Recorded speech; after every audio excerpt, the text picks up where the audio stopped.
Ya, adab ini sangat penting. Kalau kita lihat ibu-ibu lagi duduk-duduk, ngobrol-ngobrol, meskipun ibu yang ngobrol-ngobrol tersebut tidak pakai jilbab, meskipun ibu ngobrol-ngobrol tersebut lagi ngerumpi, biarin aja. Kita lewat beri salam, assalamualaikum bu, misi bu, permisi bu. Ya. Itu kesopanan. Coba kalau kita pakai jilbab besar lewat-lewat saja. Mungkin kalau di kota mungkin enggak terlalu, tapi kalau di kampung-kampung itu sangat penting. Kita naik mobil lewat orang kampung, buka kaca, assalamualaikum. Jangan cek-cek kemudian wah kelihatan sekali kita kalau digitukan kita juga bilang orang ini sombong ya. Udah jilbabnya besar, akhlaknya enggak beres. Jenggotnya panjang, sangar ya. Jadi tunjukkan bahwasanya kita berakhlak mulia. Beri salam aja enggak jadi masalah. Dia mau jawab enggak jawab, kita melaksanakan sunnah Nabi tebarkan apa? Salam. Jibril Radio 24 jam nonstop dengerin kajian tanpa ribet. Innal hamdalillah nahmaduhu wa nasta'inuhu wa nastaghfiruhu wa natubu ilaihi wa na'udzu billahi min syururi anfusina wa min sayyiati a'malina may yahdihillahu fala mudilla lahu wa may yudlil fala hadiyalah wa asyhadu an la ilaha illallah wahdahu la syarikalah wa asyhadu anna muhammadan abduhu wa rasuluhu la nabiyya ba'dah ya ayyuhalladzina amanu taqullaha haqqa tuqatih wa la tamutunna illa wa antum muslimun. Fa inna asdaqal hadithi kitabullah wa khairal huda huda Muhammadin sallallahu alaihi wasallam wa syarrul umuri muhdatsatuha wa kullu muhdatsatin bid'ah wa kullu bid'atin dhalalah wa kullu dhalalatin finnar. Hadirin dan hadirat yang dirahmati oleh Allah Subhanahu wa taala, alhamdulillah pada kesempatan kali ini Allah mempermudahkan kita untuk duduk bersama dalam rangka untuk mempelajari hadis-hadis Nabi sallallahu alaihi wasallam dari Kitabul Jami', dari Kitab Bulughul Maram. Dan kita masih berada di bab yang pertama yaitu babul adab, tentang adab-adab. Dan pada kesempatan kali ini kita masuk pada hadis yang ketiga, yaitu tentang hakikat kebaikan dan hakikat dosa. Saya bacakan hadisnya. Wa anin Nawas bin Sam'an radhiyallahu anhu, dari sahabat Nawas bin Sam'an, semoga Allah meridhoinya. Qala, beliau berkata, sa'altu Rasulullah sallallahu alaihi wasallam anil birri wal ithmi. Aku bertanya kepada Rasulullah sallallahu alaihi wasallam tentang albir, tentang kebajikan atau kebaikan, wal ithmi, dan tentang dosa. Faqala, maka Rasulullah sallallahu menjelaskan, albirru husnul khuluq, kebajikan adalah akhlak yang mulia. Wal ithmu ma haka fi sadrika, adapun dosa yaitu apa yang menggelisahkan hatimu. Wa karihta an yattali'a alaihin nas, dan engkau tidak suka kalau ada orang lain melihat engkau melakukannya. Hadis ini hadis yang sahih diriwayatkan Imam Muslim dalam sahihnya. Hadirin dan hadirat yang dirahmati oleh Allah Subhanahu wa taala, dalam hadis ini sahabat Nawas bin Sam'an bertanya kepada Nabi sallallahu alaihi wasallam tentang dua perkara. Perkara pertama tentang kebajikan, perkara kedua tentang dosa ya. Tentunya niatnya agar bisa melakukan kebajikan dan untuk menjauhkan diri dari dosa-dosa. Ya. Dan Nabi sallallahu alaihi wasallam menjelaskan bahwasanya albirru husnul khuluq. Kebajikan adalah akhlak yang mulia. Kebajikan tentu sangat banyak ya. Segala perkara yang baik namanya kebajikan. Makanya Allah berfirman, "Wa ta'awanu 'alal birri wat taqwa." Saling tolong menolonglah kalian dalam kebajikan dan ketakwaan. Ya, jadi namanya albir adalah lafal yang mencakup segala kebaikan. Ya, akan tapi tatkala Rasulullah SAW ditanya tentang apa hakikat albir, apa hakikat kebajikan, maka Nabi menjawab dengan jawaban yang spesial, yaitu albirru husnul khuluq. Kebajikan adalah akhlak yang mulia. Ini menunjukkan bahwasanya akhlak yang mulia ya memiliki kedudukan yang sangat tinggi dalam Islam ya. Dan jawaban Nabi, albirru husnul khuluq, kebajikan adalah akhlak yang mulia, mirip dengan sabda Nabi sallallahu alaihi wasallam, al-hajju arafah. Haji adalah wukuf di padang Arafah. Padahal kita tahu namanya haji bukan hanya sekedar wukuf di padang Arafah. Dalam praktek ibadah haji ada mabit di Mina, ada lempar jamarat ya, ada berihram, memakai kain ihram ya. Dan kegiatan-kegiatan yang lainnya, ada menyembelih ya, dan lain-lainnya. Tetapi Rasulullah SAW mengkhususkan bahwasanya haji adalah wukuf di padang Arafah. Kenapa? Karena rukun yang paling penting dalam ibadah haji adalah wukuf di padang Arafah. Padahal ada rukun-rukun yang lain, tawaf ifadah, ya. Ada juga ibadah-ibadah yang lain, kewajiban-kewajiban sunnah-sunnah. Tapi Rasulullah SAW hanya menyebutkan wukuf di padang Arafah karena ini adalah rukun yang paling penting, ar-ruknur rakin, rukun yang paling penting. Sama juga tatkala Nabi SAW bersabda, ad-du'a'u huwal ibadah. Doa itu adalah intisari ibadah, ya. Padahal ibadah banyak, tapi Rasulullah SAW mengkhususkan penyebutan doa sebagai intisari ibadah. Kenapa? Karena doa adalah ibadah yang sangat penting. Sama halnya dengan dalam hadis ini kata Nabi SAW, al-birru husnul khuluq. Kebajikan itu adalah akhlak yang mulia. Padahal kebajikan itu baik, kebaikan itu banyak perkara. Tetapi Rasulullah SAW mengkhususkan husnul khuluq. Ini menunjukkan akhlak yang mulia adalah perkara yang besar di sisi Allah Subhanahu wa taala. Oleh karenanya Rasulullah SAW bersabda, "Laisa syai'un athqalu fil mizan min khuluqin hasan." Tidak ada timbangan paling berat di hari kiamat kelak seperti akhlak yang mulia. Jadi kalau Anda ingin memiliki pahala yang besar, memiliki timbangan berat di akhirat kelak, maka perbanyak berakhlak mulia. Ya, seorang harus cerdas berusaha mencari amalan-amalan yang timbangannya berat, ya, agar dia mendapatkan ganjaran yang besar di hari kiamat kelak. Di antara ibadah yang timbangannya sangat berat pada hari kiamat adalah akhlak yang mulia. Rasulullah SAW juga bersabda, "Inna rajula la yudriku bi husni khuluqihi darajatas sha'imul qa'im." Sungguhnya seorang dengan akhlaknya yang mulia, dia bisa mencapai derajat seorang yang rajin puasa sunnah dan rajin salat malam. Orang ini ada seorang dia tidak rajin puasa sunnah dan dia tidak rajin salat malam. Tetapi dia berakhlak mulia. Dia berakhlak mulia. Dengan akhlak mulianya tersebut, dia bisa menggapai derajat orang yang selalu salat malam dan selalu puasa sunnah. Ya, dan ini menunjukkan akhlak mulia itu ibadah tersendiri. Sebagaimana pernah kita jelaskan pada pertemuan yang pertama, bahwasanya khuluqun hasanun ibadatun lidzatihi. Dia adalah ibadah tersendiri. Ya, dia adalah ibadah. Makanya dengan akhlak yang baik bisa menggapai orang yang senantiasa puasa sunnah dan senantiasa salat malam. Bagaimana dia bukan merupakan ibadah? Sementara Nabi SAW menjadikan akhlak mulia sebagai barometer keimanan. Kata Nabi SAW, ya, akmalul mu'minina imanan ahasinukum akhlaqa. Orang yang paling sempurna imannya adalah yang paling terbaik akhlaknya. Yang paling terbaik akhlaknya. Jadi saya ingin menekankan dalam kajian kita ini kepada ibu-ibu sekalian, kepada para hadirin dan hadirat, bahwasanya akhlak mulia itu ibadah yang agung. Ibadah itu bukan cuma salat, bukan cuma baca Quran, ya, bukan cuma puasa, ya, bukan. Berakhlak mulia sama orang lain, sama orang tua, sama anak-anak, sama suami, sama teman, sama tetangga, itu ibadah yang sangat agung. Pahalanya besar. Sampai-sampai Rasulullah SAW mengatakan yang paling sempurna imannya yang paling berakhlak mulia. Dalam hadis yang lain kata Nabi, "Aqrabukum minni majlisan yaumal qiyamati ahasinukum akhlaqa." Orang yang paling dekat majelisnya denganku, kedudukannya denganku pada hari kiamat, yang paling akhlaknya mulia. Nah, ini juga barometer kalau Anda ingin surganya dekat surga Nabi sallallahu alaihi wasallam, maka berakhlak mulia. Semakin tinggi akhlak Anda, semakin dekat surganya dengan Rasulullah sallallahu alaihi wasallam. Ya. Karenanya tatkala kita mengetahui bahwasanya akhlak mulia memiliki kedudukan besar dalam syariat, maka seorang terpacu, termotivasi untuk merubah akhlaknya. Kita masing-masing sadar kita punya banyak kekurangan. Ada seorang dia memiliki akhlak mulia dalam sebagian sisi, namun dalam sisi yang lain dia kurang berakhlak mulia. Ya. Contoh, ada seorang berakhlak mulia sama temannya, halus sama temannya, kalau ngomong lemah lembut sama temannya, tapi sama pasangannya di rumah akhlaknya buruk, ya. Kalau seorang wanita WhatsAppan sama orang teman-teman yang lain, masya Allah penuh kelembutan, ketawa ketiwi, tapi kalau sama suaminya kasar.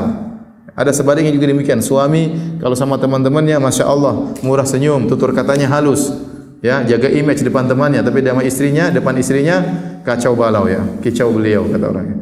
Oleh karenanya, ya, ini menunjukkan dia akhlaknya enggak beres.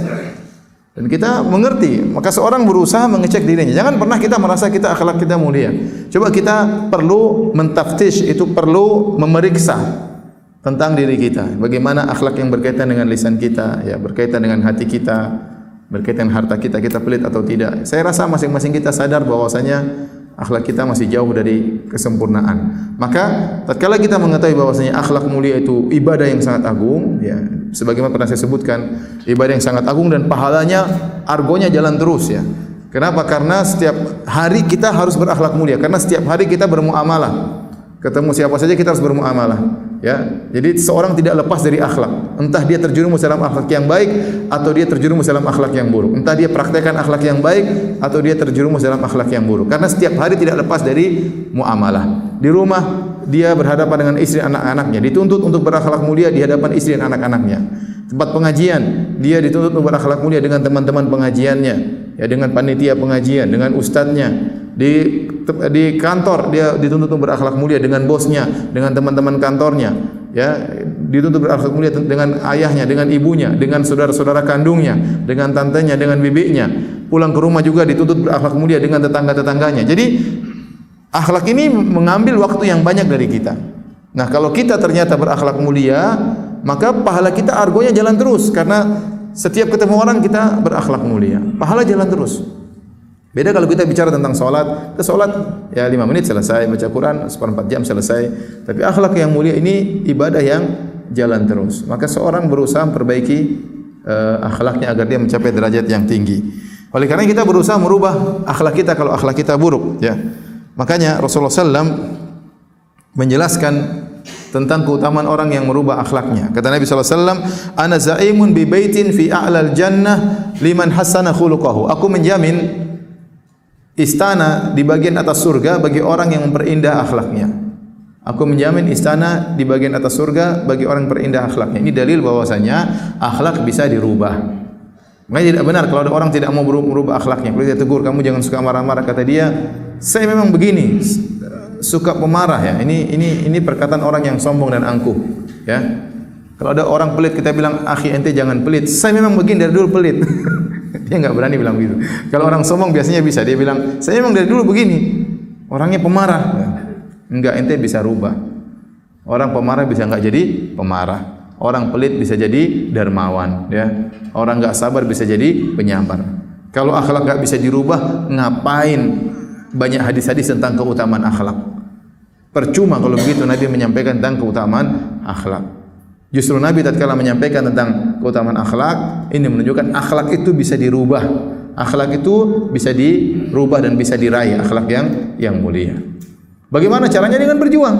Dengan berjuang, ya. Oleh karenanya, seorang kalau berusaha menjadi penyabar, dia akan bisa jadi penyabar. Apa kata Nabi sallallahu alaihi wasallam? Ya, "Wa man yatasabbar yusabbirhullah." Barang siapa yang berusaha untuk bersabar, Allah akan jadikan dia penyabar. Bisa dirubah. Barang siapa pemarah, kemudian dia tahu dan dia sadar dirinya pemarah. Yang pertama harus sadar bahwasanya dia punya akhlak yang buruk. Yang jadi masalah kalau orang tidak sadar akhlaknya buruk, ini musibah paling besar. Dia merasa akhlaknya mulia. Nah, kalau sudah dia merasa akhlaknya mulia, tidak bisa berubah akhlaknya. Karena dia sudah merasa sudah mencapai kesempurnaan. Makanya tatkala kita memeriksa akhlak kita, benar-benar harus periksa dengan penuh keadilan. Saya ternyata begini akhlak saya. Ternyata saya pelit, ternyata saya suka marah-marah, ternyata saya temperamental.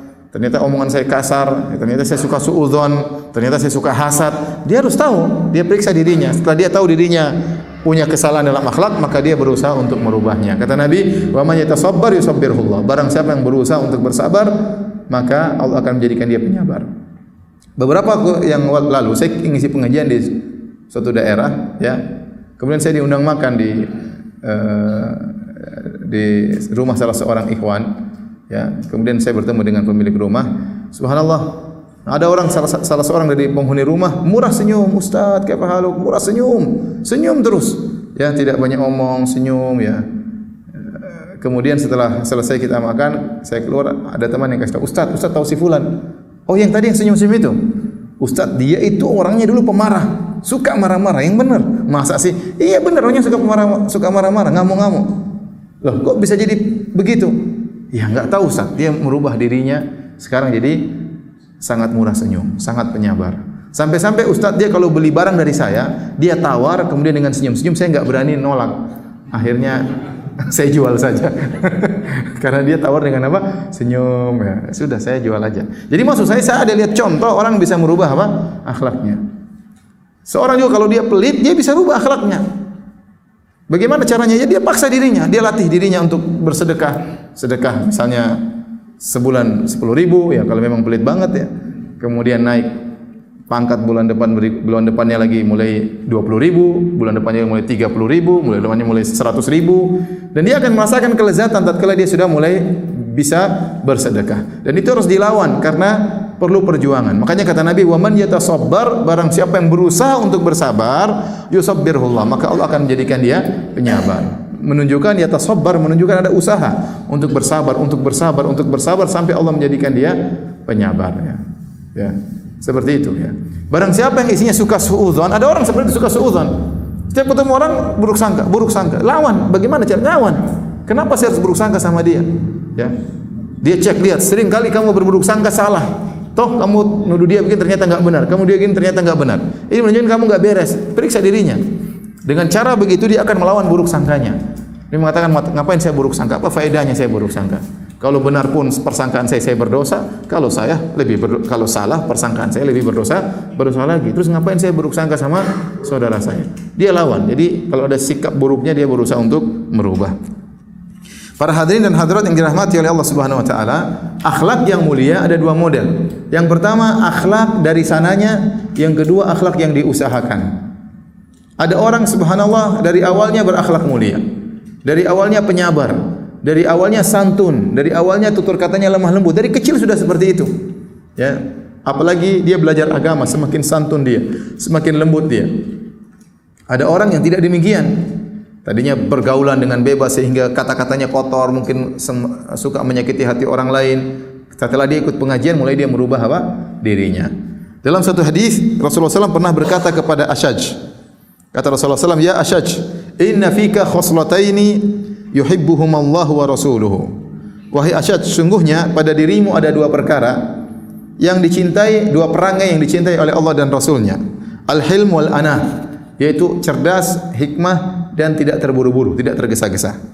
Maka Ashaj berkata, "Ya Rasulullah, ana takhallaqtuhuma au jabalani Allahu alaihima." Ya Rasulullah, dua perangai ini saya usahakan atau memang sejak awal Allah sudah kasih saya dua perangai ini? Kata Nabi sallallahu alaihi wasallam, "Balillahu jabalaka alaihima." Allah menjadikan engkau berperangai ini dari awalnya. Kata dia, "Alhamdulillahilladzi jabalani ala khuluqaini yuhibbuhumallahu wa rasuluhu." Segala puji bagi Allah yang telah menjadikan aku berakhlak dengan dua akhlak mulia ini yang dicintai oleh Allah dan Rasulnya. Ini dalil bahwasanya ada akhlak yang dari sananya dan ada akhlak yang harus diusahakan, ya. Kata Ibnu Qayyim rahimahullahu taala, "Fa inna as'aba ma 'ala tabi'ah al-insaniyah taghyirul akhlaq allati tubi'atin nufusu 'alaiha." Di antara perkara yang paling berat kata Ibnu Qayyim adalah merubah akhlak. Jadi saya bilang tadi, makanya Nabi menjamin istana di bagian atas surga. Kata Nabi, "Ana zaimun bi baitin a'lal jannah liman hassana khuluquhu." Saya menjamin istana di bagian atas surga bagi orang yang memperindah akhlaknya. Kenapa? Karena memperindah akhlak, memperbagus akhlak itu bukan perkara gampang. Antum kira jadi pemarah, jadi tidak pemarah itu gampang? Susah. Itu perjuangan. Tapi jaminannya istana di atas surga. Antum kira orang suka suudzon bisa jadi tidak suudzon? Itu enggak gampang. Orang yang suka ghibah tiba-tiba jadi enggak ghibah, enggak gampang. Kenapa? Mulutnya sudah terbiasa ya nyerocos terus enggak berhenti-berhenti. Ya. Untuk tiba-tiba suruh diam enggak gampang, ya. Enggak gampang, ya. Orang yang suka menyakiti hati orang lain, suka ngomongnya selalu pedis, tidak gampang untuk dirubah. Tapi kalau dia bisa merubah, maka ganjarannya besar. Dijamin baginya istana di bagian atas surga, ya. Tapi hadirin dan hadirat yang dirahmati oleh Allah Subhanahu wa taala, saya tanya sama antum, mana yang lebih afdal? Akhlak yang mulia yang dari asalnya atau akhlak mulia yang diusahakan? Mana yang lebih utama? Paham enggak pertanyaannya? Ya. Ada orang sejak lahir, bukan sejak lahir ya, maksudnya sejak kecil orangnya emang sopan santun, kalau ngomong lembut, halus sama orang, murah senyum. Ada orang yang tadinya kasar, ngomongnya kasar, tiba-tiba dia berusaha 3 tahun baru jadi orang yang murah senyum. Enggak gampang ya. 3 tahun berikutnya dia berubah jadi orang yang murah senyum. Nah, mana yang lebih bagus? Mana yang lebih afdal? Akhlak orang yang pertama atau akhlak orang yang kedua? Hah? Pertama atau kedua? Jawabannya masing-masing punya kelebihan. Kalau sisi afdal yang lebih pertama lebih afdal. Kenapa? Karena kalau dari sananya susah untuk dirubah lagi. Paham? Dari sananya memang begitu. Mau disuruh marah-marah dia nggak bisa suka marah-marah. Orangnya pendiam, marah, suka memaafkan. Ya dia marah-marahin orang, ya biarin aja. Katanya gampang sekali dia. Ya. Tapi orang yang merubah akhlaknya menjadi akhlak yang mulia, dari akhlak buruknya jadi akhlak mulia, rawan bisa kembali lagi. Lama-lama kau tidak tahu siapa saya dulu ya. Gimana ngamuk dia. Saya dulu belum tahu. Ini tato saya banyak misalnya kadang-kadang orang begitu ya. Padahal dia tadinya senyum-senyum aja ya. Tapi ada suatu tingkatan buat dia marah sehingga dia kembali lagi seperti sedia kala. Maka orang yang merubah akhlaknya menjadi akhlak yang baik, dia memiliki kelebihan dari sisi perjuangannya, dapat pahala besar. Tetapi setelah dia mencapai akhlak yang mulia, rawan untuk kembali lagi. Maka dia harus tetap mempertahankan apa? Akhlak yang mulia tersebut. Jadi dua-duanya punya apa? Kelebihan. Paham ya? Taib. Apa sih hakikat akhlak yang mulia? Yang punya buku lihat halaman 56. Ya, Hasan Al-Basri rahimahullah berkata, "Haqiqatu husnul khuluqi badlul ma'ruf wa kafful adha wa talaqatul wajhi." Ini adalah hakikat akhlak yang mulia. Kalau orang yang tahu akhlak mulia seperti apa, yaitu murah senyum, kemudian tidak mengganggu orang lain dan mudah membantu orang lain. Itu 3 rukun akhlak mulia. Murah senyum, tidak mengganggu orang lain dan mudah membantu orang lain. Maka barang siapa terkumpulkan padanya 3 perkara ini berarti dia berakhlak yang mulia. Di antara cirinya yaitu orang senang ketemu Anda, itu berarti akhlak yang mulia. Contoh, Anda punya uang sering traktir orang. Orang sering suka ketemu Anda atau tidak? Suka, ditunggu-tunggu kedatangannya. Kenapa? Karena kalau datang traktir ya. Tapi kalau datang kemudian enggak pernah traktir, ditunggu enggak diharapkan kedatangannya. Berarti dia suka bantu orang misalnya. Kalau sama orang menantikan kedatangan seperti Anda kalau tidak ada dicari-cari. Kenapa? Orang ini kalau datang menyenangkan majelis ya, menghibur majelis, orangnya murah senyum ya, berkata-kata yang enak didengar. Orang senang kalau enggak ada dia dicari-cari. Ya. Orang betah ngobrol sama Anda berarti Anda akhlak yang mulia. Ya. Kenapa orang ini enak kalau diminta tolong mudah? Ya, dia tidak pelit waktunya, tidak pelit duitnya, ya. Tidak pelit tenaganya, ya. Jadi orang senang ketemu dengan Anda. Makanya dalam hadis kata Rasulullah SAW, "Akmalul mu'minina imanan ahasinukum akhlaqa al-muwatti'una aknafan alladzina ya'lafun wa yu'lafun." Sebaik-baik kalian, yang orang yang paling sempurna keimanannya adalah yang paling berakhlak mulia. Itu orang-orang yang membentangkan tangannya, yang mudah untuk bergaul dan mudah untuk diajak bergaul. Ini ciri akhlak yang mulia. Tapi bagaimana ciri akhlak orang yang tidak, ciri orang yang akhlaknya buruk? Yaitu orang tidak suka sama dia, orang menjauh darinya. Kenapa? Karena lisannya yang kotor, tidak murah senyum, kalau ketemu angkuh. Karena kalau orang tidak murah senyum berarti dia ada kesombongan. Kita, ya, bos jarak senyum sama supirnya. Kenapa? Karena dia anggap supirnya anak rendahan. Bos kurang senyum sama tukang sapunya. Kenapa? Tidak disenyumi. Karena tidak dianggap. Tapi kalau sampai bos sering senyum sama tukang cucinya, tukang sapunya, berarti bos ini memang hatinya rendah. Dia tidak angkuh. Ya, ya, akhi, senyum tidak bayar. Tinggal buka gigi sedikit dapat pahala. Apa susahnya? Tidak bayar ya. Makanya kata Rasulullah SAW, "Innakum lan tasa'un nasa bi amwalikum." Kalian tidak bisa membagi harta kalian kepada manusia. Enggak cukup. Tapi kalian bisa membagi manusia dengan akhlak kalian. Bagi senyum tidak ada, mau bagi 1 juta orang juga enggak jadi masalah. Enggak ada ruginya. Tapi kalau harta yang dibagi-bagi enggak cukup uang Anda. Ya. Jadi maka kalau orang berakhlak mulia, di antara ciri-cirinya orang betah dengan dia. Sebaliknya kalau orang berakhlak buruk, orang tidak betah dengan dia, mulai temannya meninggalkan dia. Makanya kata Rasulullah SAW, "Inna syarran nasi manzilatan indallahi yaumil qiyamah man tarakahu an-nas ittiqa'a fuhsyih." Orang yang paling buruk kedudukannya pada hari kiamat yaitu orang yang ditinggalkan masyarakat gara-gara takut dengan buruknya lisannya. Orang enggak suka sama dia. Ya. Kenapa? Kalau setiap ketemu pasti disindir, setiap ketemu pasti diejek, setiap ketemu tidak senyum, ya. Setiap ketemu pokoknya orang enggak betah sama dia, ya. Ini orang ini berakhlak yang buruk. Baik, kita lanjutkan pada poin kedua. Nawas bin Sam'an radhiyallahu anhu bertanya tentang hakikatul itsm, tentang hakikat dari dosa. Tadi kita sudah berbicara tentang hakikat kebaikan, itu akhlak yang mulia. Yang kedua tentang hakikat dosa. Kata Rasulullah SAW, "Wal itsmu mahaka fi sadrika wa karihta an yatali alaihi nas." Dosa adalah apa yang menggelisahkan hatimu, enggak enak kalau melakukannya, enggak tentram tatkala melakukannya, dan kau tidak suka orang melihatnya. Ini adalah orang yang beriman. Saya katakan barometer ini kembali kepada barometer orang yang masih beriman. Kalau karena orang beriman melakukan dosa, dia pasti enggak enak, dia tidak ingin ketahuan dan pasti hatinya gelisah. Ya, pasti hatinya gelisah. Tetapi kalau orang itu sudah tidak beriman atau fitrahnya sudah hancur, tidak punya malu, maka dia melakukan dosa tidak, cuek aja dia. Mau tampil di depan umum dengan buka aurat enggak jadi masalah. Ya, mau ketahuan dia minum khamar, mau ketahuan dia berzina, mau ketahuan dia korupsi, dia tidak punya malu. Enggak jadi masalah bagi dia. Ya. Enggak jadi masalah bagi dia. Ada orang seperti itu ada, ya.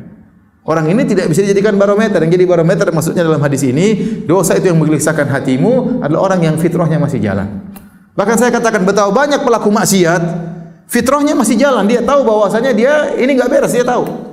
Dia gelisah. Makanya para ulama mengatakan di antara akibat dampak dari dosa yaitu tidak bahagia.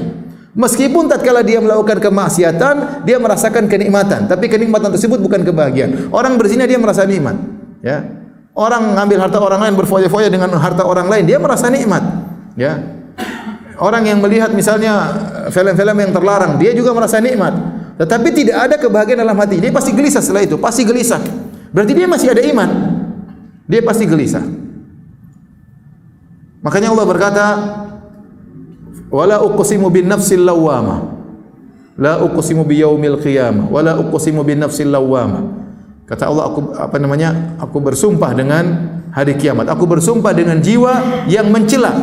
Jadi ada nafs al-lawwamah. Nafs al-lawwamah itu apa? Jiwa yang mencela. Dalam diri manusia ada jiwa tersebut. Dia mencela kalau orang ini bermaksiat, dicela sama dia, sama jiwa tersebut. Ini jiwa yang baik, mencela kalau kita melakukan kesalahan. Mencela tatkala kita meninggalkan kewajiban. Mencela tatkala kita tidak salat berjamaah di masjid. Dia mencela, ya. Apalagi tatkala kita terjerumus dalam dosa, dicela. Ini menimbulkan kegelisahan dalam diri seseorang, ya. Adapun orang yang sudah fitrahnya sudah rusak, ya, mau bermaksiat, mau buka-bukaan di depan umum, tidak punya malu, maka ini ya dia cuek-cuek saja, ya. Itu hatinya sudah mati. Hatinya sudah hitam seluruhnya sehingga tidak ada perasaan sama sekali. Oleh karenanya kalau Anda melakukan sesuatu dan Anda merasa ragu, merasa bimbang, merasa gelisah, yakinlah itu dosa. Oleh karenanya masalah kegelisahan hati ini bisa menjadikan dalil kedua. Jadi kalau seorang bertanya, "Ustaz, apa hukumnya ini?" Maka dia harus cari dalil hukumnya haram atau halal. Tapi ada permasalahan-permasalahan yang mungkin dia tidak sempat cari dalilnya, tapi hatinya gelisah. Ini adalah sinyal dari Allah Subhanahu wa taala bahwa itu adalah dosa. Maka sebaiknya tinggalkan. Ya. Sebaiknya tinggalkan. Bahkan mungkin dia bertanya sama seorang ustaz, ada yang bilang haram, ada yang bilang halal. Khilaf, ustaznya khilaf. Ya, hawa nafsunya ingin memilih halal, tapi waktu dia kerjakan dia gelisah. Ini berarti sinyal bahwasanya itu tidak beres, itu dosa. Maka hendaknya dia tinggalkan. Apalagi kalau dia tahu dia tidak suka kalau orang lain tahu dia mengerjakan hal tersebut. Ya, ada perkara-perkara muamalah, perkara-perkara kegiatan yang kita tidak ingin orang lain tahu. Ya, ini menunjukkan bahwasanya itu adalah dosa. Dan ini dalil bahwasanya kalau orang takwa kepada Allah, tidak melakukan dosa, hatinya akan tenang. Jadi al-ithmu ma haka fi sadrik. Dosa itu yang menggelisahkan hatimu. Kebalikannya berarti ketaatan itu menenteramkan hatimu. Dan Allah berfirman, "Ala bi dzikrillah tatmainnul qulub." Ketahuilah bahwasanya dengan berzikir kepada Allah hati akan tenang, ya. Coba ikhwan maju sedikit, ada yang datang, ya. Tafassahu biar yang lain bisa.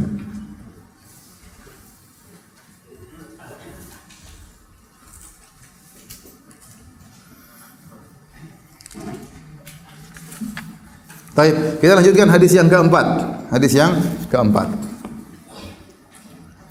Larangan berbisik antara dua orang ketika sedang bertiga.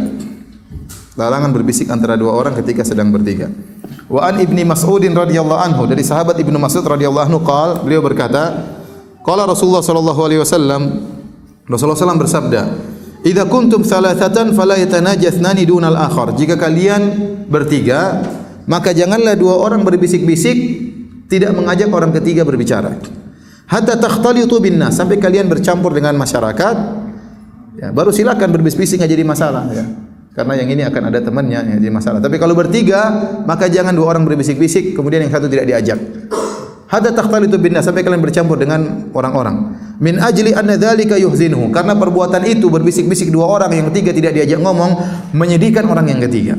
Menyedihkan orang yang ketiga. Muttafaqun alaih. Hadis ini riwayat Imam Bukhari dan Imam Muslim. Hadirin hadirat yang dirahmati Allah Subhanahu wa taala. Ini hadis menunjukkan agungnya Islam. Sampai permasalahan seperti ini diatur dalam Islam. Antum cari dalam agama lain ada apa dibahas seperti ini? Enggak ada. Agama manapun enggak ada dibahas. Sampai Islam dalam masalah seperti ini detail menjelaskan. Jadi ini menunjukkan bagaimana perhatian Islam terhadap persatuan. Jangan sampai menyakiti hati orang lain, jangan sampai menyedihkan saudaranya. Ya, sampai dalam masalah berbisik-bisik juga diatur adabnya. Ya, jangan sampai menyakiti hati saudaranya. Ya. Oleh karena seluruh perkara yang bisa menimbulkan pertikaian semuanya dilarang, haram dalam Islam, semuanya. Ghibah, namimah, ya, suudzon, hasad, ini semua menimbulkan pertikaian. Membeli di atas 9 orang lain, menawar di atas 9 orang lain, melamar di atas lamaran saudaranya, ya. Najas, jual beli dengan cara najas, semuanya dilarang. Kenapa? Karena ini bisa menimbulkan perpecahan. Karena persatuan dalam Islam sangat dituntut. Dan seluruh perkara yang bisa menimbulkan persatuan dibolehkan, disyariatkan dalam Islam. Ya, senyum, jabat tangan, semuanya untuk apa namanya? Memperat hati kaum muslimin. Ya. Di antara hal yang bisa menimbulkan perpecahan, keretakan hati adalah jika ada 3 orang, dua orang cuma berbisik, yang satu tidak diajak. Bahkan dalam Al-Quran Allah berfirman, innaman najwa minasyaitan liyahzuna alladhina amanu. Sungguhnya najwa, bisik-bisik dari syaitan untuk menyedihkan orang-orang yang beriman. Kenapa hal ini dilarang? Berbisik-bisik 2 orang, yang ketiga tidak diajak. Karena orang yang ketiga akan sedih. Nabi menjelaskan ilahnya, sebabnya. Li'anna dzalika yuhzinuhu. Karena perbuatan ini, bisik-bisik 2 orang, yang ketiga tidak diajak, akan menyedihkan orang yang ketiga. Kenapa dia bisa sedih? Kenapa? Dia akan timbul suudzon dalam dirinya. Ini 2 orang ngomong, saya kok tidak diajak, ada apa gerangan? Apakah mereka merasa saya tidak pantas bicara dengan mereka? Mulai dia merasa direndahkan. Siapa yang mendikte itu? Yang mendikte setan. Setan yang dikte. Setan yang mendikte dalam hatinya. Lihat, 2 orang itu tidak ajak kamu ngobrol karena kamu direndahkan. Yang kedua, setan lagi mendikte, itu 2 orang sedang ngobrolin kamu, jelek-jelekin kamu, makanya cuma berbisik-bisik berdua. Kalau tidak menjelek-jelekin kamu, ngapain dia berbicara berbisik-bisik? Dan banyak diktean syaitan kepada orang yang ketiga tersebut. Syaitan mendikte.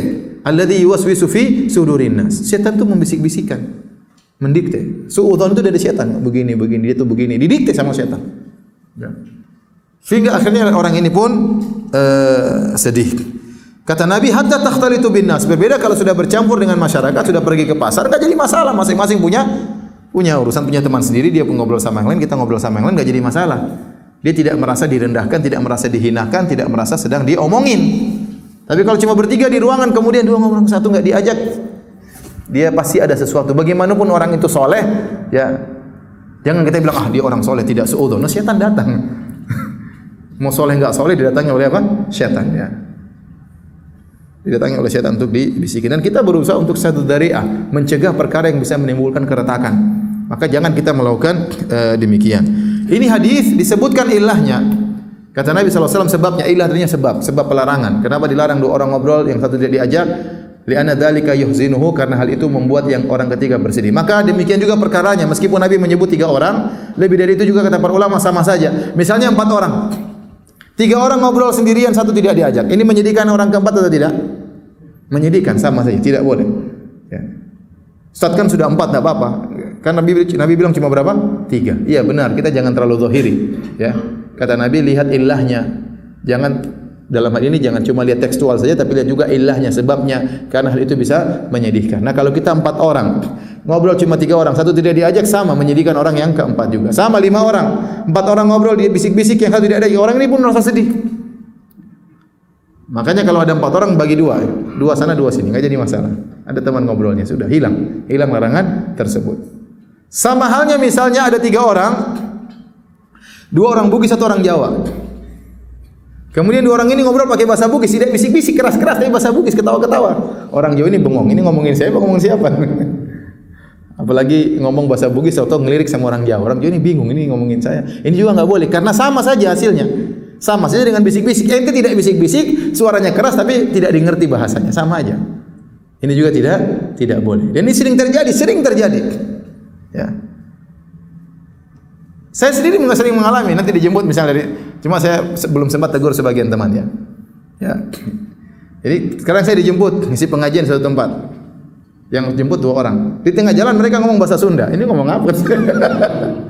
Ngomong bahasa tahu ada kalimat ustadz ustadz x ustadz ini ngomong apa? Saya nggak bisa ngerangkai itu perkataannya, nggak tahu maksudnya apa. Ya, tapi saya bilang dia nggak mungkin gibahin ustadz. Ya saya tepis begitu saja. Tapi secara hukum tidak boleh. Secara hukum tidak boleh. Secara adab tidak boleh. Ya. Jadi ini juga menyedihkan orang yang ketiga ya, karena tidak ngerti bahasanya. Jadi ada cerita lucu, saya pernah diceritain sama teman-teman yang tinggal di Belanda. Suatu hari mereka naik kereta, orang Indonesia, orang Jawa, sampingnya orang Belanda. Orang Belanda ini bau badannya, mungkin belum mandi atau apa ya. Biasa orang Barat kadang-kadang jarang mandi ya. Orang Indonesia juga kadang-kadang jarang mandi ya. Akhirnya ngobrol lah dua orang ini pakai bahasa Jawa. Iki londo, iki ambune, pokoknya baunya kayak apa? Pakai bahasa Jawa. Yang Belanda diam-diam aja gitu. Tahu-tahu berhenti, Belandanya turun duluan pakai bahasa Jawa. Monggo saya turun duluan ya, pakai bahasa Jawa. Kata dia mampus tadi kita ngomongin. Jadi jangan kita berbicara dengan bahasa yang orang ketiga tidak mengerti. Nah, hadirin dan hadirat yang dirahmati oleh Allah Subhanahu wa taala, kalau berbisik-bisik itu dilarang karena bisa menyedihkan hati orang yang ketiga, dua orang berbisik-bisik. Padahal kita tidak sedang membicarakan dia. Itu sudah dilarang, padahal kita tidak sedang menggibah dia, tidak sedang membicarakan, kita dilarang, ya. Bagaimana lagi kalau kita langsung menyakiti hatinya? Yang ini saja menyakiti tidak dengan niat, tidak ada maksud, tapi tersakiti orang tersebut, dilarang dalam syariat. Bagaimana lagi kalau kita langsung bicara dengan kasar terhadap orang tersebut, menyindirnya, merendahkannya, menghinakannya, ya. Makanya Rasulullah SAW mengatakan at-taqwa hahuna, takwa tempatnya di hati. Biasmimri'im minasyarri an yahqir akhahul muslim. Cukuplah seorang dikatakan berbuat keburukan tatkala dia merendahkan saudaranya sama muslim. Hati-hati berbicara. Uang kita tidak berbicara langsung, sekedar bisik-bisik, tidak membicarakan dia, hatinya tersakiti, itu dilarang. Apalagi kita bilang merendahkan dia secara langsung. Hati-hati. Ya, ada orang sukanya begitu, nyindir. Ya, ada orang datang disindir, dipermalukan di hadapan umum. Ya, apa maksudnya? Nanti jangan menghinakan orang ini. Orang ini orang Muslim, bertakwa kepada Allah Subhanahu Wa Taala. Kalau nasihat nasihatilah. Kalau memang kesalahan pribadi, sampaikan kepada dia. Baik.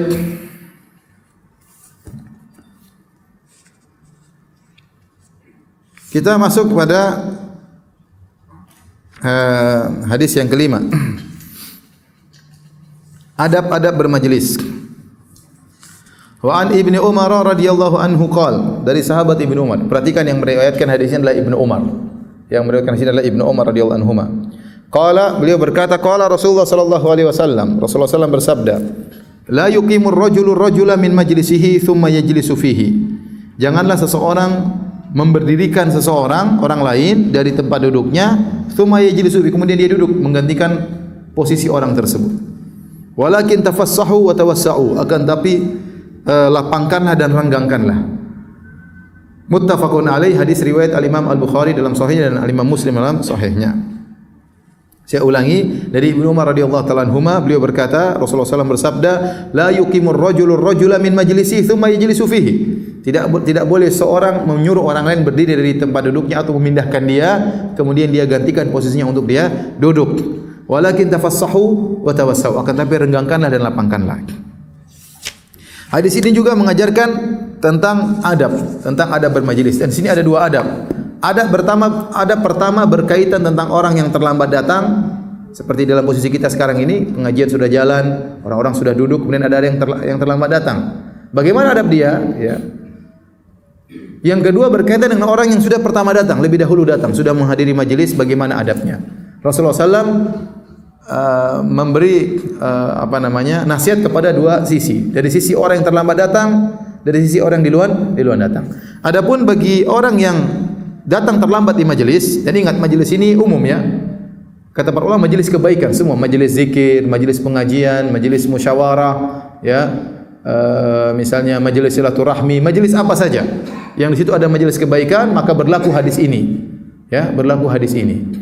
Ustaz, berarti kalau majelis bioskop ya udah suruh berdiri aja, suruh pulang. Ustaz, kalau majelis ini dangdut pantura, kemarin saya ke mana? Daerah sana katanya lagi rame, lagi ada dangdut pantura katanya. Suruh pulang aja, bukan suruh pindah aja, suruh pulang kalau ya.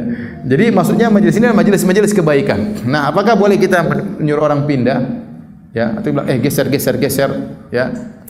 Maka Rasulullah SAW menjelaskan yaitu bahwasanya seorang yang datang terlambat ya, maka dia harus menerima posisinya. Ya duduk paling ujung. Jangan kemudian dia suruh orang pindah kemudian dia duduk di situ. Enggak. Dia cari tempat yang sela. Kalau ada sebelah kanan silakan, ada sebelah kiri silakan. Kalau enggak ada yang paling belakang ya sudah, suruh dia terlambat. Adapun menyuruh orang pergi kemudian duduk enggak boleh.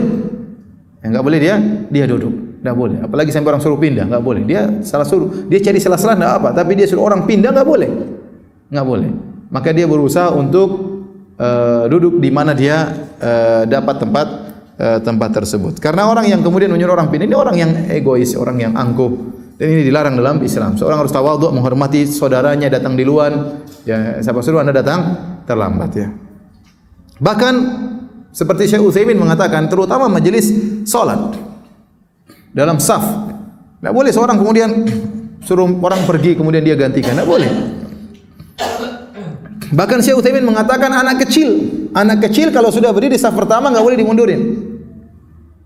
Kecuali yang persis di belakang imam enggak boleh sembarang. Kalau di belakang imam harus orang yang alim ya, karena imamnya kalau salah ada yang tegur, kalau imamnya batal ada yang gantikan. Yang di belakang imam harus orang-orang, sampai sekarang di Saudi pun demikian. Di Masjid Nabawi ada orang-orang khusus di masjid di bagian saf belakang imam persis ya.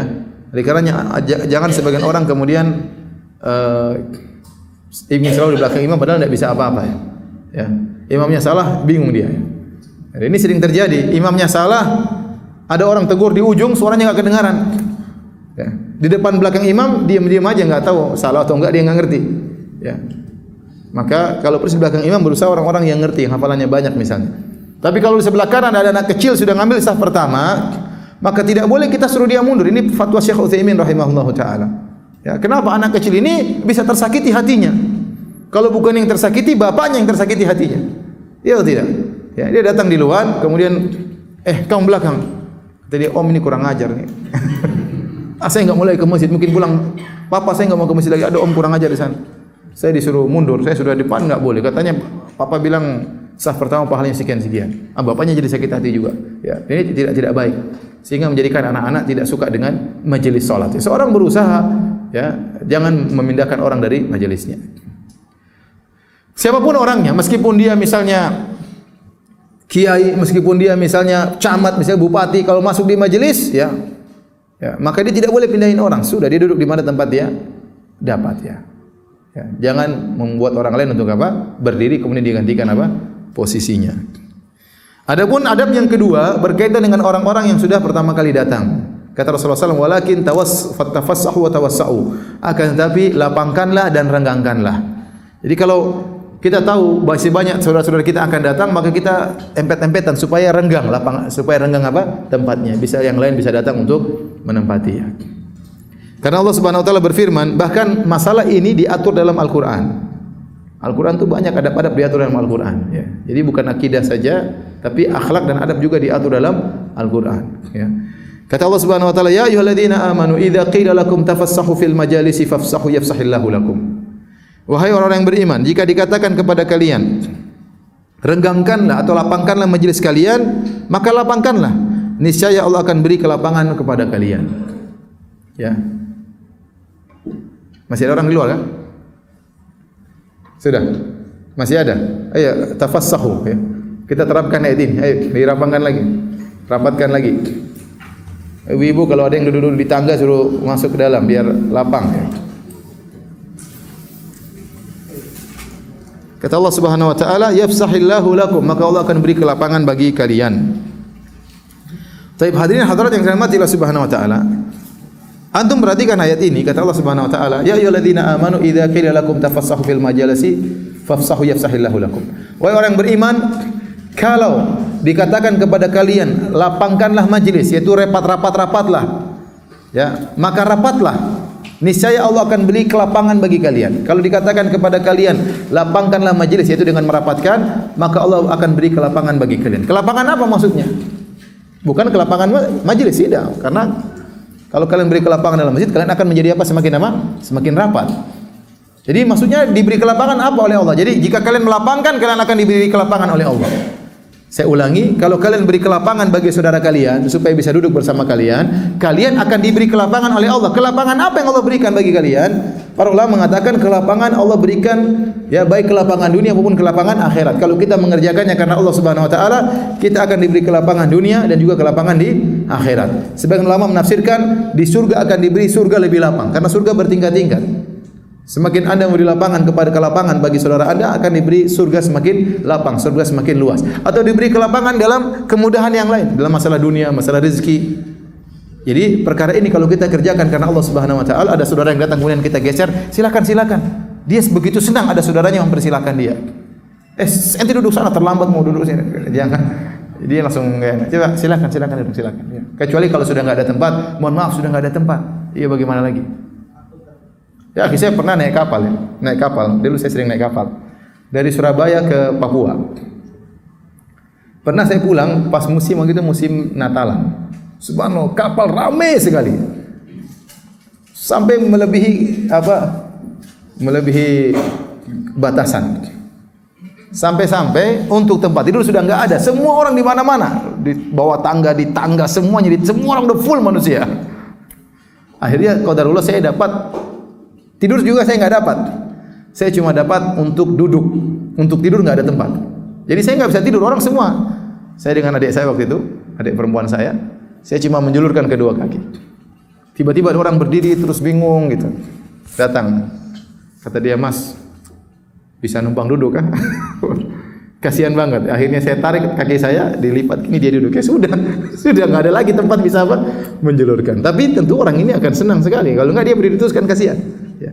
Artinya kita membahagiakan apa?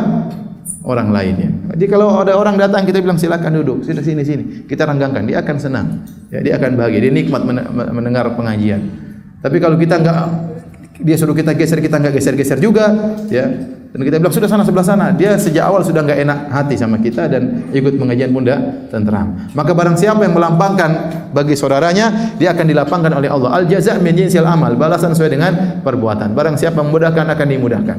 Barang siapa meringankan akan diringankan. Barang siapa melapangkan akan dilapangkan oleh Allah Subhanahu wa taala. Taib. Pembahasan berikutnya, bagaimana kalau ada ustadz datang di suatu majelis, misalnya ada pertemuan dengan pemerintah atau pertemuan dengan alim ulama, atau ada ustadz datang terlambat. Kemudian salah seorang muridnya berdiri, ustadz duduk sini aja ustadz. Kamu di mana? Saya mau duduk belakang. Ustadz sini aja. Bagaimana sikap ustadz tersebut? Apakah dia tidak tidak menyuruh muridnya untuk berdiri? Tidak.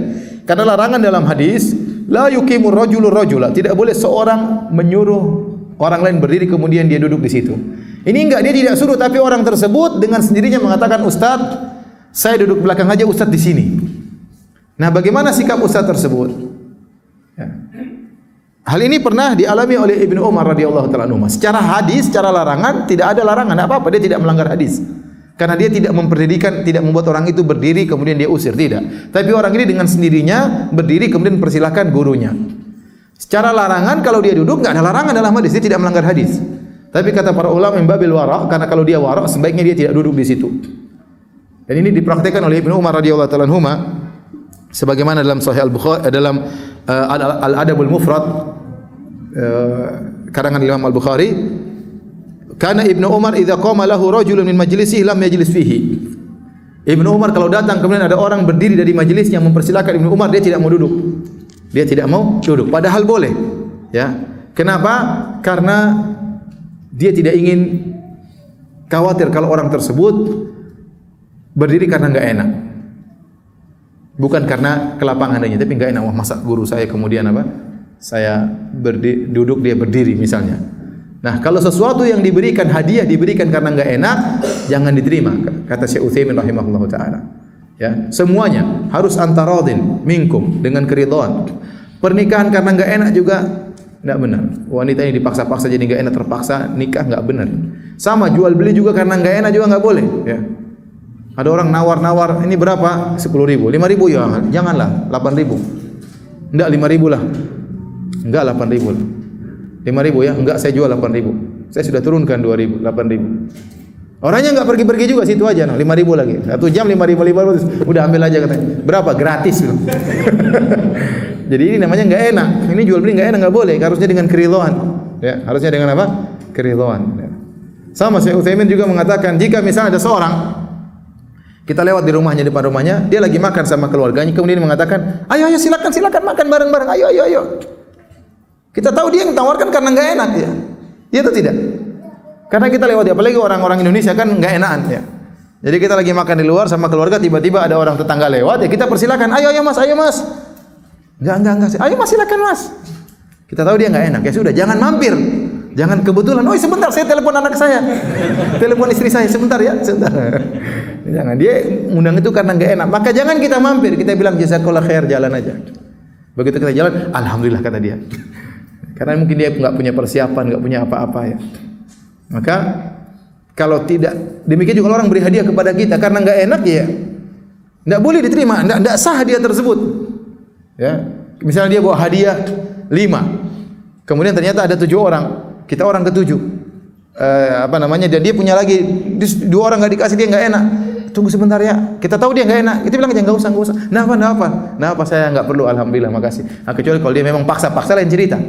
Jadi kita tahu dia berikan kepada kita karena nggak enak, maka kita jangan terima. Karena hadiah itu harus dengan keridhaan. Saya pernah didatangi oleh seorang, bukan dari orang Indonesia, penuntut ilmu juga. Saya dikasih hadiah dari sebagian lembaga, buku perpustakaan. Bukunya banyak, berkarton-karton. Saya lupa berapa, 10 karton apa 12 karton, isinya buku tok. Ada teman yang ikut bantu waktu itu. Kemudian setelah itu saya rapi-rapikan buku. Ada buku yang sangat saya sukai. Namanya Majmu' Fatawa Ibnu Taimiyah, 37 jilid.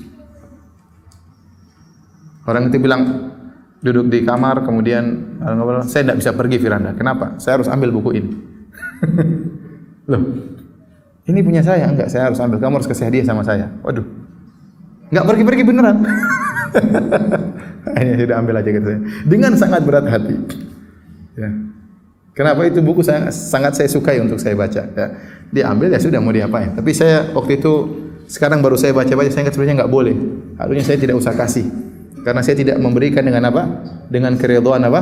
Hati, ya. Ya qadarullah, dia sudah ambil, mudah-mudahan bermanfaat ya. Jadi tidak boleh kita menerima hadiah kalau kita tahu orang tersebut beri hadiah karena apa? Terpaksa, bukan karena keridhaan hati, ya. Kecuali kalau kita tahu dia memang benar-benar ridho. Contoh, kita datang terlambat, kemudian dia berdiri, kita bilang enggak. Kata dia, Ustaz, silakan Ustaz. Enggak, Ustaz ya dipaksa-paksa. Berarti dia senang kalau kita duduk di situ. Kalau itu lain ceritanya. Ya. Kalau ada orang mau kasih kita sesuatu, kita tahu dia enggak enak, ini silakan ambil Ustaz. Enggak. Terus ya sudah, enggak jadi, berarti dia memang terpaksa. Tapi kalau dia paksa terus, berarti memang dia suka untuk kita terima hadiah tersebut, ya terima. Karena Rasulullah SAW la yarudul hadiah. Rasulullah SAW tidak menolak apa? Hadiah, agar menyenangkan orang yang beri hadiah. Sahib hadirin dan hadirat yang rahmati Allah Subhanahu wa taala. Kita lanjutkan hadis berikutnya. Hadis ke-6 tentang adab makan, yaitu anjuran menjilat jari sesudah makan. Anjuran menjilat jari sesudah makan. Wa an Ibnu Abbas radhiyallahu anhu, dari sahabat Ibnu Abbas radhiyallahu anhu, beliau berkata, qala Rasulullah sallallahu alaihi wasallam bersabda, "Idza akala ahadukum ta'aman," jika salah seorang dari kalian makan makanan, fala yamsah yadahu, maka jangan dia cuci tangannya, jangan dia lap tangannya, jarinya, hatta yalaqaha aw yulqaha, sampai dia jilat jarinya atau dia jilatkan jarinya, sampai dia jilat jarinya atau dia jilatkan jarinya. Hadis riwayat Al-Imam Al-Bukhari dan Al-Imam Muslim. Hadirin hadirat yang dirahmati Allah Subhanahu wa taala, ini hadis sering dijadikan ejekan oleh sebagian orang. Ya, lihat orang Islam jorok, masa makan jilat-jilat jari kemudian jilatkan kepada orang lain dia. Tunggu dulu, kita harus ngerti dulu apa maksud hadis ini, ya. Jadi kata Rasulullah SAW, jika salah seorang makan, maka jangan dia cuci tangannya, jangan dia lap tangannya sampai dia jilat jari-jarinya atau dia jilatkan. Maksudnya apa? Islam mengajarkan kepada kita untuk tidak mubadzir, tidak tabdzir. Ya. Bahwasanya seluruh makanan ini harus habis. Bahkan yang tersisa di tangan kalau tidak dibuang berusaha untuk dimakan, jangan sampai dibuang. Sebenarnya orang cuci tangan sementara masih banyak nasi di tangannya, dia cuci kemudian mengalir. Itu kalau dikumpulkan masih satu suap. Ya. Nah kalau ada 1.000 orang seperti itu kan 1.000 suap berarti terbuang. Sementara kita kekenyangan masih banyak orang kelaparan yang membutuhkan suapan-suapan tersebut. Masih banyak saudara-saudara kita sambil bertanya, seperti orang saudara kita di Suriah. Saya bertanya kepada para ulama, bolehkah kita makan anjing? Karena tidak ada makanan di sana. Kelaparan ya. Ya. Oleh karenanya betapa banyak di sana mereka rebut-rebutan makan roti karena enggak ada makanan.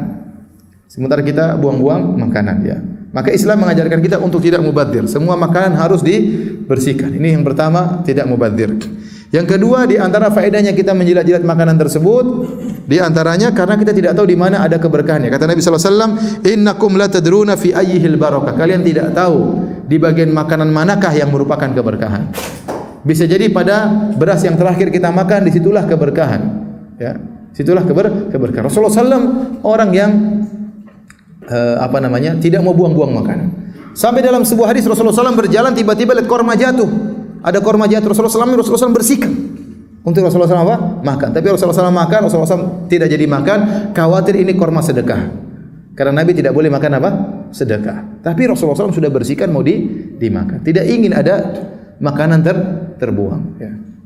Ya, tidak ingin ada makanan terbuang. Karena itu nikmat dari Allah. Kita di antara bentuk syukur kepada Allah, kita gunakan nikmat tersebut sebagaimana mestinya. Jangan dibuang-buang. Jangan dibuang-buang. Ya. Karena kalau kita buang, ternyata masih banyak orang lain yang membutuhkan. Masih banyak saudara-saudara kita yang kelaparan. Yang kedua, kita tidak tahu di mana keberkahan. Nah, kalau kita makan makanan, berusaha kita habiskan. Karena kita tidak tahu apakah pada suapan pertama di situ keberkahan, atau di suapan terakhir itu keberkahan, atau di tengah-tengah makan ada keberkahan. Rasulullah SAW mengatakan, fa innakum la tadruna fi ayyihil barakah. Kalian tidak tahu di bagian mana yang ada keberkahan. Maksudnya apa? Kalau kita sudah makan makanan keberkahan tersebut, maka ini akan berkah bagi tubuh kita. Karena makanan yang kita makan itu keberkahan, bukan sekedar gizi, tapi ada berkahnya. Ada berkahnya apa? Itu membuat kita semangat beribadah, membuat kita terjauhkan dari kemaksiatan, membuat hidup kita apa? Berkah. Ya. Beda tatkala kalau kita makan makanan tidak berkah. Coba orang makan dari hasil haram.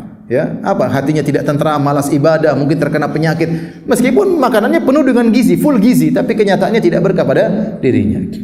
Jadi ada nilai keberkahan kalau kita makan makanan pas dapat keberkahannya. Ini membuat kita rajin beribadah, rajin baca Quran, berakhlak mulia. Faktor yang mendukung kita untuk taat kepada Allah karena makanan yang kita makan yang berkah. Ya. Dengan kalau kita makan seluruhnya, maka ini bisa dipastikan keberkahan tersebut telah kita makan. Maka sebelum dia mencuci tangannya, dia jilat-jilat jarinya. Jadi yang dimaksud bukan tatkala sedang makan jilat, makan lagi jilat lagi, enggak ya. Setelah selesai, sudah bersih-bersih semuanya, masih ada sisa kita jilat. Entah beras, entah apa, entah daging atau apa ya. Atau kita jilatkan kepada orang lain ya. Maksudnya apa? Kamu sunnah jilat. Enggak, maksudnya kata para ulama yaitu dia jilatkan kepada istrinya ya, atau kepada anaknya, enggak jadi masalah ya. Anak hormat sama orang tua, dia jilat jari apa? Orang tuanya. Atau kepada apa? Kepada istrinya. Istri kepada suaminya. Kan mantap itu ya. Habis makan jilat-jilatan ya. Enggak apa-apa. Sayang suami istri ya. Enggak jadi masalah ya. Jadi itu maksudnya, bukan habis sedang makan kemudian jilat-jilat jari atau kemudian suruh orang lain jilat ya. Kamu 5 orang gantian 1 jari ya. Ya enggak demikian. Tetapi maksudnya kepada istri atau kepada anak ya, itu ya. Jadi menemukan kedekatan juga.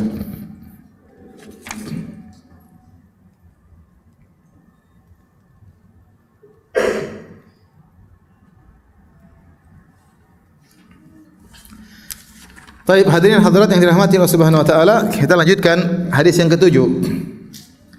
Adab-adab memberi salam.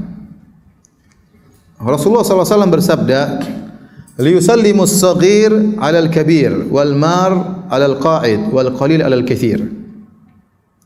Hendaknya yang kecil memberi salam kepada yang besar, dan yang lewat hendaknya memberi salam kepada yang duduk. Yang berjalan, yang lewat beri salam kepada yang duduk, dan yang sedikit beri salam kepada yang banyak. Hadis riwayat Imam Bukhari dan Imam Muslim. Jadi hadis ini meriwayatkan tentang atau menjelaskan tentang adab memberi salam. Jika 2 orang bertemu, maka dilihat kondisinya. Ada pertemuan antara si kecil dengan si besar, maka si kecil yang beri salam kepada yang besar. Ada yang lewat dengan yang duduk, maka yang lewat beri salam kepada yang duduk. Ada yang sekelompok orang dengan sekelompok orang, maka yang sedikit beri salam kepada yang lebih banyak. Dalam riwayat yang lain, waraqibu alal masyi, yang naik kendaraan memberi salam kepada yang berjalan kaki. Tapi di sini kita lihat ada 4 kondisi. Ya, kita tahu Rasulullah SAW menyuruh kita untuk menebarkan salam, afsus salam, tebarkanlah salam. Maka kita berusaha umat Islam ini menebarkan salam. Ya, menebarkan salam ini menumbuhkan rasa cinta, menumbuhkan kesatuan hati. Ini membuat jengkel orang-orang non Muslim. Ya. Kenapa? Karena kita Islam harusnya saling menebarkan salam, saling kasih sayang, saling rahmat di antara kita. Beri salam. Taib. Yang pertama, yang kecil beri salam kepada yang besar. Dan benar kata Nabi sallallahu alaihi wasallam, laisa minna man lam yuwaqqir kabirana wa lam yarham saghirana. Bukan dari golongan kami yang tidak menghormati yang tua, dan bukan dari golongan kami yang tidak sayang kepada yang kecil. Jadi yang muda harus menghormati kepada yang tua, dan sebaliknya yang tua harus sayang kepada yang kecil. Ya. Diterapkan dua-duanya. Jangan sampai yang muda hanya ingin mendapatkan perhatian sama yang tua, tapi dia tidak menghormati yang tua. Dan sebaliknya jangan sampai yang tua hanya ingin dihormati, tapi tidak perhatian terhadap yang muda. Jadi dua-duanya harus mengerjakan. Ya. Kalau salah satu sisi saja mengerjakan, yang lain tidak, maka tidak akan bertemu. Yang muda menghormati yang tua sayang sama yang muda. Ya. Bukan hanya yang muda minta disayang saja tanpa menghormati, demikian juga jangan juga yang tua hanya minta dihormati tapi tidak ada kasih sayang. Nah, di antara bentuk penghormatan, yang muda beri salam kepada yang lebih tua. Ya, assalamualaikum, yang tua membalas waalaikumsalam. Yang kedua, almar alal qaid, yang lewat beri salam kepada yang duduk. Ini bentuk kesopanan. Ya, karena sedang berjalan lagi melintasi orang lain, maka dia beri salam. Ya, beri salam kepada yang duduk. Ya, ikhwan, lakukan sunnah ini. Lakukan sunnah ini. Saya lihat sebagian orang agak gelisah kalau kita beri salam terus, ya. Saya kemarin, ya, orang kampung, ya. Kebetulan saya kemarin di Jember, ya, di STDI, 3 hari saya di sana. Saya pernah pagi-pagi jalan kaki muter STDI, ya, pingin cari keringat, ya. Muter jalan cepat. Saya putar lewat, ada orang sedang duduk, 2 orang suami istri. Saya beri salam. Assalamualaikum warahmatullahi wabarakatuh. Waalaikumsalam. Cuma dia kayak agak ragu-ragu mau balas atau tidak gitu. Cuma jawab tapi sambil lihat kanan lihat kiri. Kemudian saya lihat kedua kali lagi, ketemu lagi. Assalamualaikum. Mungkin dia bingung, ini orang ngapain muter-muter, ya. Yang ketiga dia sudah tidak jawab. Saya putar lagi. Assalamualaikum, enggak jawab sama sekali. Ya, jadi memang ya tidak semua orang mau jawab, tidak semua orang juga mau jawab apa? Salam, ya. Tapi kita berusaha menebarkan apa? Salam, ya. Berusaha menebarkan salam, ya. Kalau kita lihat orang, kita beri salam. Dan saya ingatkan kepada ibu-ibu, terutama ibu yang sudah mengaji, sudah pakai jilbab besar, apalagi bercadar. Adab ini sangat penting.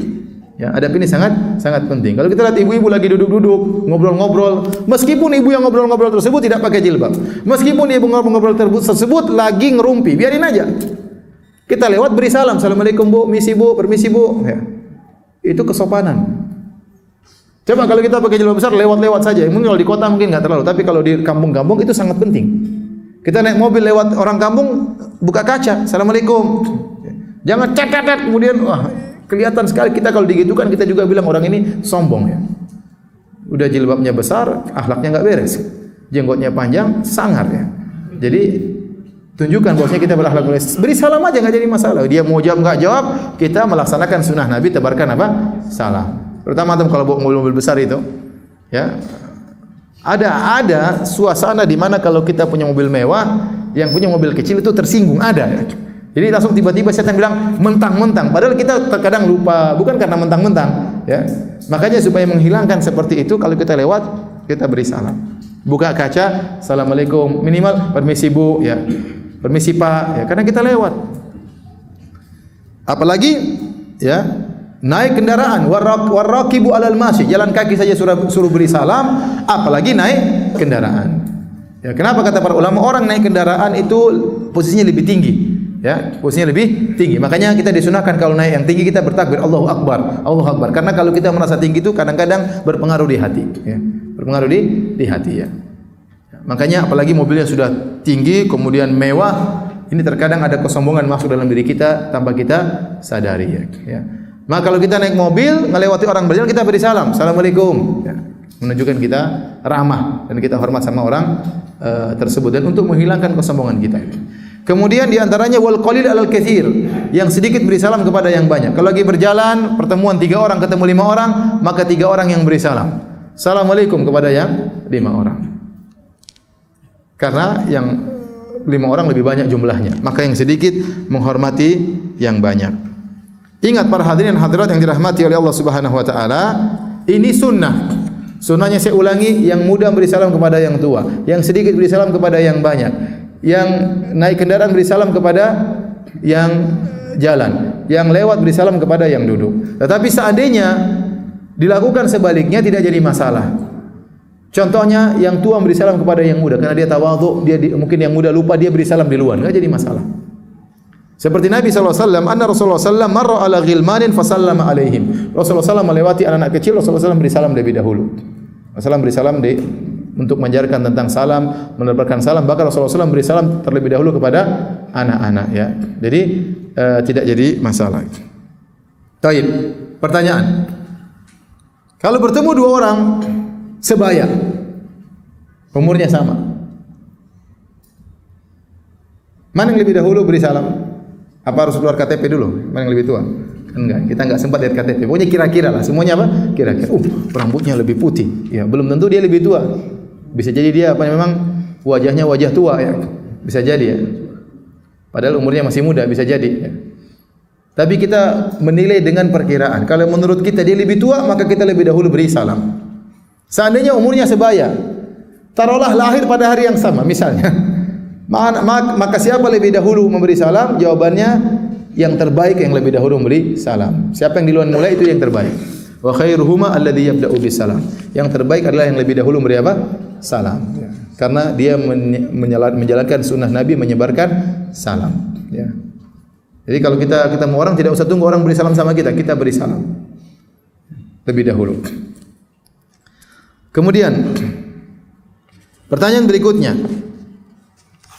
kalau ada sekelompok orang yang banyak, 6 orang melewati orang yang duduk-duduk lagi, yang duduk 3 orang, mana yang beri salam? Saya ulangi, yang lewat 5 orang, yang duduk 2 orang. Kata Rasulullah SAW, yusallimu almar alal qa'id, yang lewat beri salam kepada yang apa? Yang duduk. Tapi dalam lafal yang lain, yang sedikit beri salam kepada yang banyak. Sekarang bertentangan nih. Banyak lagi lewat, yang duduk sedikit. Yang beri salam yang mana? Yang sedikit kepada yang banyak atau yang lewat kepada yang duduk?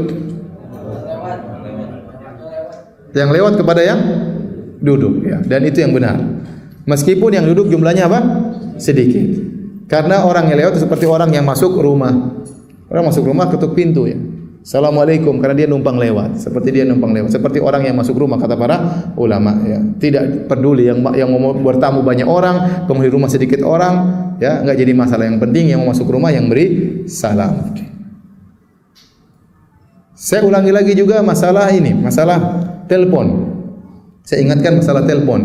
Kalau telepon, kita angkat telepon, kita bilang apa? Halo. Jangan kita bilang assalamualaikum. Adabnya yang telepon yang mengucapkan apa? Salam. Paham? Adabnya yang telepon yang mengucapkan salam. Kalau telepon orang kita bilang assalamualaikum, karena kita yang ngetuk pintunya. Ya, dia angkat, kita bilang assalamualaikum. Ya. Karena saya pernah ditanya beberapa waktu yang lalu, kata penanya ini, Ustaz, bagaimana Ustaz saya angkat telepon, saya memberi salam, saya khawatir itu orang bukan orang Islam. Saya bilang salah kamu jangan angkat telepon, jangan bilang salam, bilang halo. Dia yang beri apa? Salam. Kalau dia beri salam jawab. Ya. Ketahuan non muslim atau seorang kafir atau muslim. Ya. Tapi adabnya yang menelpon yang memberi salam, bukan yang angkat telepon yang memberi salam, tapi yang angkat telepon yang jawab salam. Kemudian ada berikutnya, kalau sebagian kecil bertemu dengan yang banyak, kemudian yang kecil beri salam kepada yang banyak, rombongan yang lebih banyak, maka hendaknya dia beri salam secara Assalamualaikum kepada seluruhnya. Ya, jangan dia hanya menuju kepada 2 orang, yang lain tidak dia salami.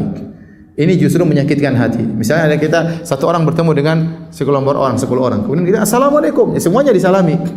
Ada 9 orang salami cuma 2 orang, yang lain dicuekin. Ini menyakiti hati yang lain. Seakan-akan yang lain tidak dihormati.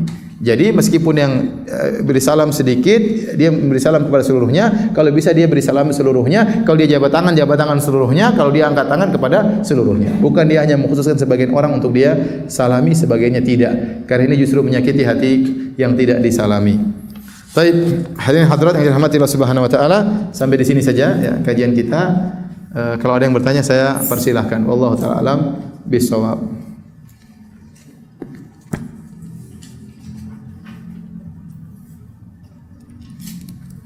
Ibu-ibu kalau ada pertanyaan silahkan dikirim ke atas ya. Bapak-bapak yang mau tanya langsung silahkan. Iya. Memberi salam dan berjabat tangan itu bukan dosa. Iya, apa namanya? Tidaklah dua orang bertemu kemudian fayatasafahani kemudian berjabat tangan berpisah kecuali diampuni dosa-dosanya. Dosanya akan gugur dengan jabat tangan. Antum salam sudah alhamdulillah kita mendoakan kebaikan ya. Kita berteman, kita doakan, dia juga doakan kebaikan bagi kita, keselamatan bagi engkau, semoga kau selamat di dunia, selamat di akhirat, selamat dari neraka jahanam. Jadi salam itu indah, itu doa. Ya. Kita beri salam, dia juga beri salam kepada kita. Kalau kita jabat tangan lebih bagus lagi, ya. Karena akan menggugurkan apa? Dosa-dosa. Jadi sentuhan itu punya pengaruh. Kalau kita punya masalah dengan orang itu benci sama kita, datang kita salami, pasti ada pengaruhnya. Mulailah kedongkolan itu akan gugur karena ada keberkahan kita jabat tangan. Ya. Jadi kalau orang jabat tangan, ya, kita berusaha melayani ya. Terkadang saya sengaja kalau habis pengajian misalnya di Masjid Nabawi banyak orang salam, saya kalau bisa saya waktunya untuk melayani semua jabat tangan saya akan layani. Karena saya tahu insya Allah dosa-dosa saya gugur ya. Mereka juga gugur. Ya, tapi kalau terlalu banyak saya kabur ya.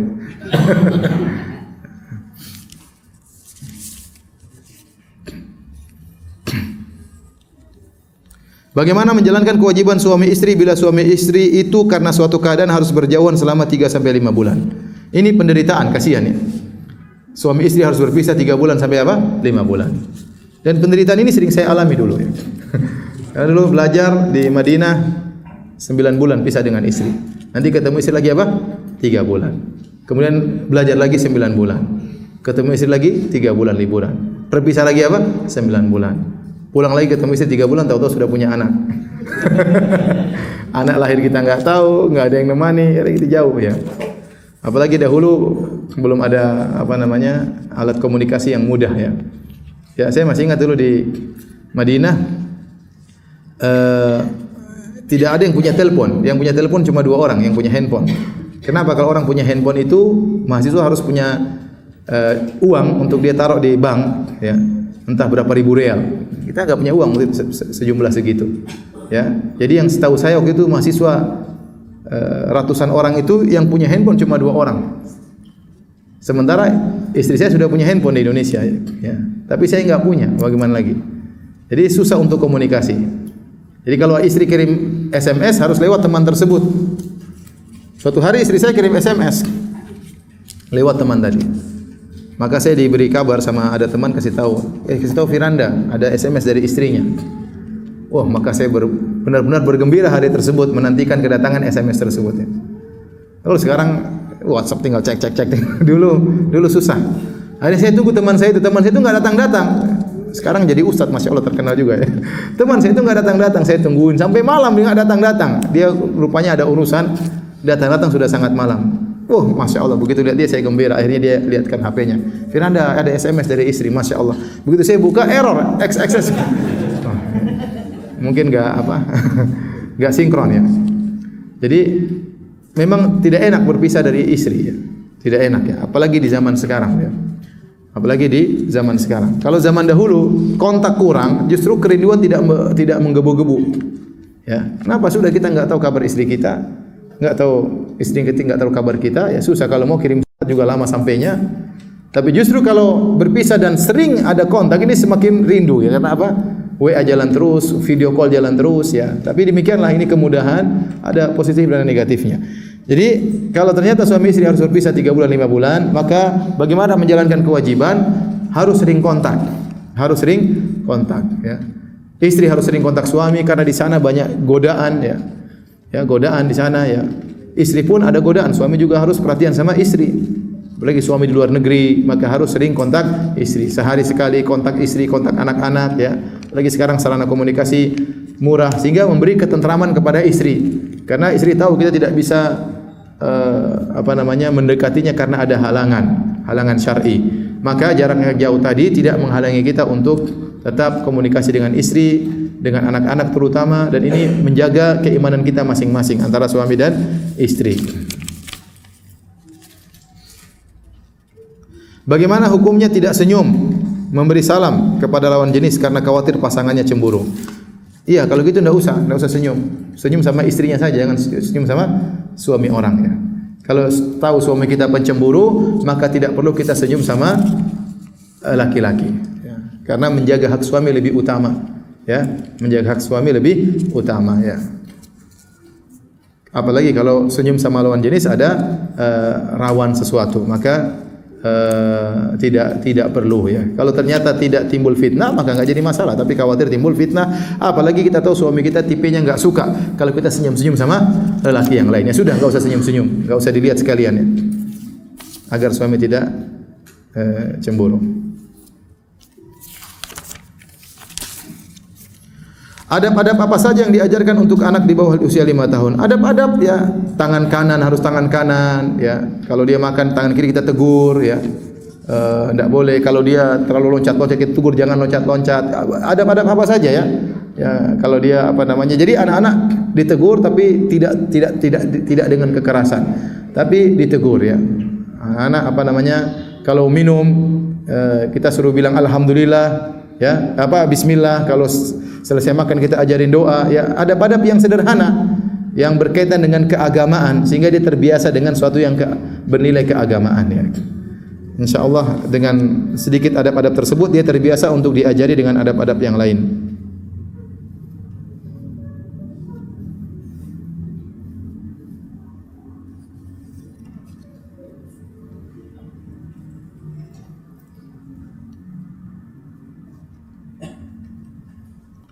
Ustadz, yang mau saya tanyakan, teman pinjam modal tanpa bunga kesepakatannya, tapi dia waktu balikan sebagai tanda terima kasih dia beri sedikit uang. Apa ini termasuk riba? Kalau tidak ada kesepakatan sama sekali, tidak ada isyarat sama sekali, dan tidak ada harapan sama sekali untuk diberi tambahan, kemudian diberi tambahan, maka ini bukan riba, enggak jadi masalah. Tapi kalau ada isyarat-isyarat, nanti jangan lupa kalau berhasil ya, ini sudah bahaya, enggak boleh. Ya, jangan lupa kita kalau berhasil, ini sudah ada isyarat, enggak boleh. Itu berarti riba. Ya, itu berarti riba. Ya, kalau dia kasih sebaiknya kita tolak, enggak perlu. Tapi kalau dia maksa ya sudah, enggak apa-apa, itu bukan riba karena memang tidak kita harapkan. Karena utang piutang itu dibangun di atas tolong menolong dan kita berharap pertolongan kita dibalas oleh Allah bukan oleh dia. Paham? Kita berharap pertolongan kita beda dari kalau jual beli. Kalau jual beli memang dibangun di atas asas untuk mencari keuntungan. Tapi kalau masalah hutang piutang itu adalah muamalah dibangun di atas tolong menolong. Maka kita tidak berharap ganjaran dari dia, tapi dari Allah. Tapi kalau dia kasih enggak jadi masalah.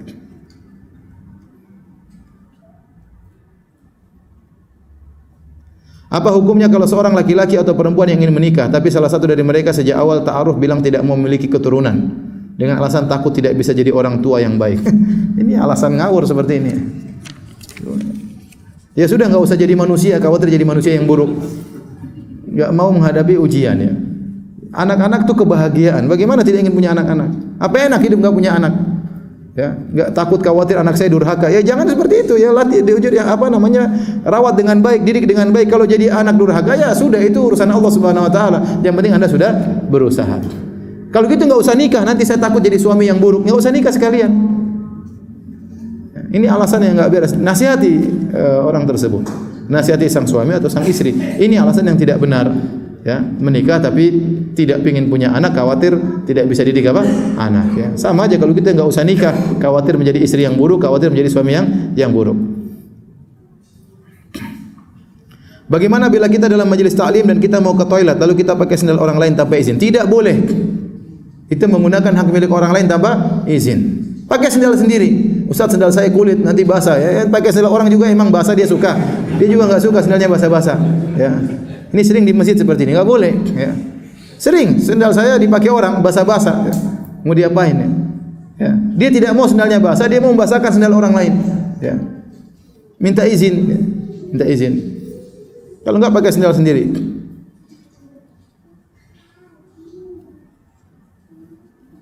Bagaimana hukumnya suami tidak memberi nafkah lahir, yaitu uang, karena keadaan suami sedang tidak bekerja dan istri yang memenuhi kebutuhan keluarga? Ya, istri yang baik membantu suaminya. Kalau dia tahu suaminya sudah berusaha namun belum dapat pekerjaan, ya dia bantu, ingat kebaikan-kebaikan suami, ingat perjuangan-perjuangan apa sebelumnya, ingat pengorbanan sebelumnya. Kecuali kalau suaminya malas memang enggak mau kerja, ya sudah, itu berarti suami yang enggak beres.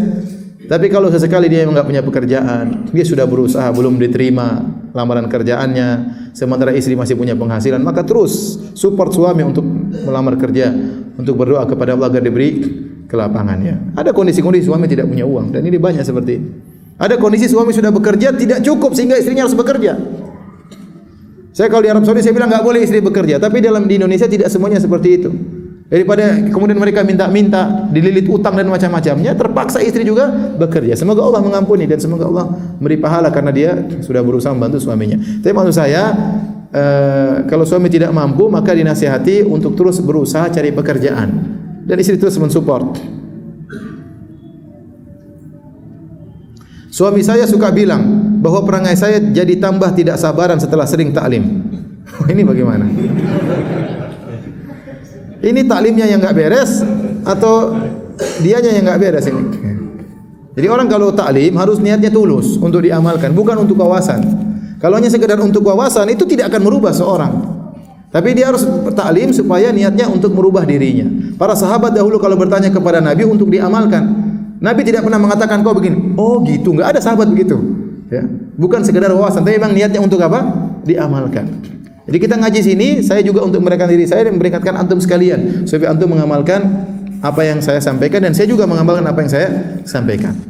Kalau tidak niatnya tulus, maka tidak akan terjadi perubahan. Apalagi semakin ngaji semakin seperti ini, tidak sabaran. Ada orang semakin ngaji semakin sombong, niatnya enggak beres. Makanya Ibnu Qayyim pernah mengatakan, ya, kalau ilmu tidak menambah takwa seseorang, famadkhul, berarti niatnya termasuki, terkontaminasi, kata Ibnu Qayyim rahimahullah taala. Orang semakin nuntut ilmu ternyata tidak semakin takwa, tidak semakin takut kepada Allah. Seperti tadi, nuntut ilmu semakin sombong, semakin angkuh, berarti enggak beres niatnya. Seharusnya ilmu itu bisa merubah orang menjadi lebih baik. Seharusnya Anda kalau ikut pengajian semakin ramah kepada suami, semakin ramah kepada istri, semakin berbakti kepada orang tua, semakin menyambung silaturahmi dengan kakak dan adik. Kalau ternyata ngaji bertahun-tahun ternyata semakin masalah sama kakak dan adik, semakin ribut sama orang tua, semakin benci sama ini berarti enggak beres. Berhenti aja ngaji, mending kembali seperti dulu. Karena ngajinya hanya mengumpulkan bumerang yang akan menyerang dia pada hari kiamat kelak. Ya. Jadi hendaknya dia introspeksi diri, ya, ibu ini, kemudian berusaha untuk memperbaiki dirinya sedikit demi sedikit. Ustaz, saya mau tanya, apakah jika mau menjadi istri kedua bisa dianggap mengganggu orang lain? Mengganggu rumah tangga orang lain? Kalau kita katakan mengganggu, iya mengganggu. Tapi ini mengganggu yang dibolehkan. Ya, jadi gimana ya? Sebenarnya kan mengganggu istri pertama menyenangkan suami. Jadi mengganggu sekaligus menyenangkan. Dan memang ya, kita tidak bisa pungkiri bahwasanya ujian terberat bagi seorang wanita di zaman ini ujian poligami. Berat. Seorang istri lebih baik lapar kelaparan tidak makan, mending tinggal di rumah yang sederhana, bahkan kontrakan. Yang penting suami tidak poligami. Kalau suami sudah poligami berat bagi dia, tapi ini ujian. Makanya saya katakan tidak ada wanita yang kuat untuk dipoligami kecuali wanita yang hebat. Dan itu langka. Ya. Tidak semua istri siap untuk dipoligami. Banyak yang siap tapi siap pentungan. Kenapa? Karena kondisi kita memang sangat tidak mendukung kondisi kita ya di tanah air kita. Ya, seorang poligami kadang dimusuhi sama keluarga sendiri, adik-adik perempuan yang musuhi. Kakak kok poligami dan macam. Ya enggak, saya tidak berbicara tentang pengalaman pribadi, tidak ya. Ya. Tidak ya. Saya alhamdulillah kalau poligami ibu sudah mengizinkan, alhamdulillah ya. Cuma saya yang belum. Jadi mau saya banyak kondisi seperti ini. Adik-adik perempuan tidak dukung. Kemudian ibu kita juga terkadang apa? Tidak mendukung. Jadi orang poligami ribut sama ibunya sendiri, ribut sama adik-adik perempuannya. Belum lagi ribut sama mertuanya ya. Berat. Belum lagi dicibir oleh orang-orang sekitarnya. Terus istrinya lebih berat lagi. Kalau istrinya pun kuat, siap dipoligami, ya, sudah ditempa sama suaminya, ditatar oleh suaminya, akhirnya siap dipoligami. Setelah dipoligami dan dia siap, yang bikin masalah terkadang ibu-ibu yang lain. Sebenarnya hatinya kuat waktu ketemu sama ummahat-ummahat yang lain. Kamu katanya dipoligami ya? Ih, kasihan, kan dia jadi jadi down ya. Kamu ngapain aja? Akhirnya dia jadi apa? Dan itu kenyataan, banyak poligami buyar gara-gara istri pertama dikompori sama ibu-ibu yang lain. Padahal sebenarnya kuat. Tapi begitu dia ketemu dengan ibu-ibu yang lain, oh udah, kasihan kamu, sabar ya, sabar ya. Nggak usah digituin kali. Bilang sabar-sabar, dia jadi lebih apa? Semakin nggak sabar. Ya. Dia wanita lebih tidak kuat mendengar perkataan orang. Akhirnya buyar. Maka saya ingatkan kepada ibu-ibu, kalau ketahuan ada ibu-ibu yang lain poligami, jangan digituin. Ibu-ibu bisa jadi menjadi anak buah iblis, membantu terjadinya perceraian. Ya, jangan ikut mensukseskan program iblis, karena iblis suka kalau terjadi apa? Perceraian. Banyak wanita istri pertama minta cerai gara-gara tidak kuat mendengar omongan ibu-ibu. Makanya saya katakan wanita di zaman sekarang di poligami itu berat. Ya. Dan ini luar biasa. Jadi memang harus hanya wanita yang hebat yang siap dipoligami, dan hanya laki-laki yang hebat yang bisa melaksanakan poligami dengan baik. Betapa banyak orang melakukan poligami ternyata gagal. Gagal. Yang sukses ada beberapa tapi tidak diekspos. Dan memang tidak mau diekspos. Seperti itu. Beda kalau kita di luar negeri, poligami mudah. Di Arab Saudi poligami apa? Mudah, ya. Sampai tadi saya baru aja hari ini dikirim ceramah, mau saya puterin bahasa Arab, tapi seorang wanita meminta kepada pemerintah Arab Saudi untuk mengharuskan laki-laki berpoligami. Mengharuskan. Bahkan kalau tidak poligami harus dipajakin, diambil uangnya. Supaya apa? Supaya untuk dikumpulkan membantu orang-orang yang mau poligami. Ya. Kenapa? Betapa banyak wanita janda-janda di sana. Betapa banyak orang suaminya meninggal. Betapa banyak wanita-wanita perawan tua. Betapa banyak wanita dicerai sama istrinya. Siapa yang ngurus mereka?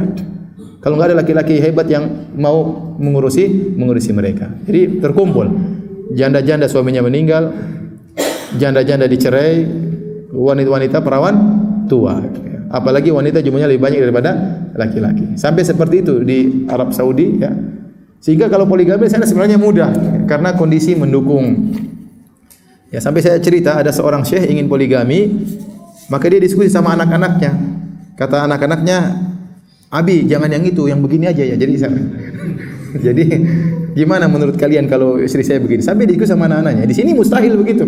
Di Arab Saudi poligami itu mudah. Seorang wanita tidak mungkin tolak poligami karena dia sendiri produk poligami. Bagaimana dia ngelarang suaminya poligami sementara dia juga hasil poligami. Bapaknya dulu poligami dan dia adalah anak dari ibunya yang ketiga misalnya. Mau diapain?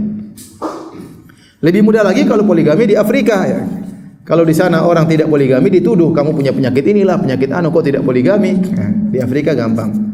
Nah, saya punya teman, Masya Allah S1, kecil badannya lebih kecil dari saya terakhir ketemu, kata Firanda, ente istri berapa? Saya istri 3, Masya Allah. Kecil-kecil istri berapa? 3. Ya. Karena di sana dia cerita kalau tidak poligami akan dicerca. Ya. Makanya kalau mau poligami di Afrika lebih mudah. Jadi saya katakan kalau anti siap menjadi istri kedua tidak jadi masalah, berarti anti tidak melanggar syariat. Mungkin istri pertama terganggu, itu pasti. Dia pasti terganggu karena hadinya terkurangi, mungkin jajannya terkurangi, ya. Tapi syariat membolehkan. Yang penting anti jangan sampai mendolimi istri pertama. Sebagian orang ya karena istri kedua lebih muda, ya, jauh lebih muda daripada istri pertama, kemudian akhirnya sang lelaki jatuh cinta kepada istri yang kedua, ya, tidak adil, lebih condong kepada istri kedua. Akhirnya mulai istri pertama gelisah, marah-marah, itu wajar. Ya, itu wajar. Namanya istri pertama yang terusik, dia yang marah-marah, bukan istri kedua yang marah-marah. Ya. Akhirnya kemudian istri kedua tidak tahan, bilang suaminya, "Kau ceraikan istri pertama, kalau tidak saya cerai." Ditantang istrinya, disuruh suaminya untuk menceraikan istri pertama. Ini tidak boleh, ya. Tidak boleh, tapi hadapi dengan baik.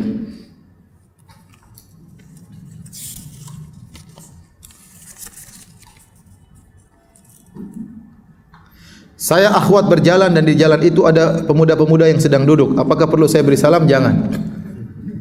Tidak perlu. Lewat saja. Apabila mereka beri salam, apakah saya harus jawab? Iya, jawab salam tapi lewat saja. Tidak usah balik muka. Waalaikumsalam. Tidak usah. Salam, ramah biasa aja, ramah biasa aja. Waalaikumsalam sambil jalan. Ya. Waalaikumsalam. Ya. Karena khawatir fitnah ya. Khawatir apa? Fitnah ya. Ya.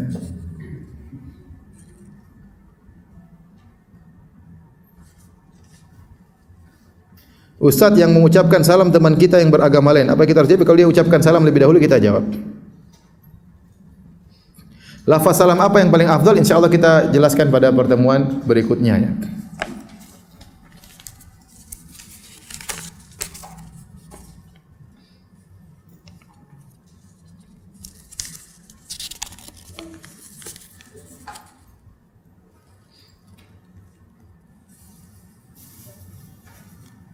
Ustadz, bagaimana cara mengetahui apakah seorang yang memberikan hadiah itu karena ridho atau terpaksa? Ya, kita lihat kondisi. Kalau tiba-tiba dikasih dia, berarti dia ridho. Tapi kalau tadi kondisinya seperti tadi, kita lewat dia lagi makan, kemudian dia, ayo silakan. Ya, ini kan kita khawatir. Ya, khawatir dia tidak ridho, tapi karena terpaksa. Jadi kalau istilahnya kita tahu ini hanya sekedar basa-basi, jangan diterima. Tapi kalau kita tahu ini memang tidak basa-basi, ya terima karena menerima hadiah sunnah Nabi sallallahu alaihi wasallam.